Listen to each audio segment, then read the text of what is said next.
Viable. They basically see it as, before 24 weeks, there's nothing that they can do to help your baby.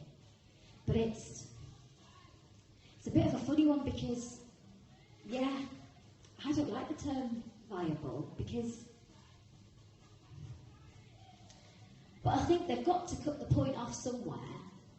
They can't try and save every baby in the sense that I wouldn't have wanted them to with Taylor because he was too small. I wouldn't have wanted to see them try and put tubes down his mouth, and no. And I think a lot of mums kind of agree with that. But I think the word viable really grinds on a lot of.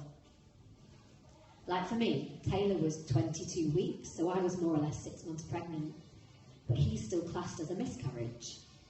Technically, he's classed as a miscarriage. A week and a half, he was short of being a stillbirth.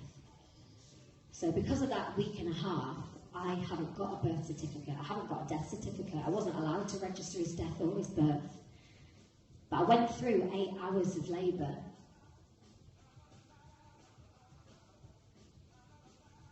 I'll be alright in a minute. Yes, 8 hours.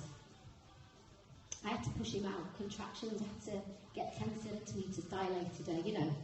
I had to have the full experience, and yeah, you know, he was only small, so it weren't like pushing our Amy out, but I still had all that pain, I still had to stay in hospital, still had gas and air, still had diamorphine, I still had all the same kind of process.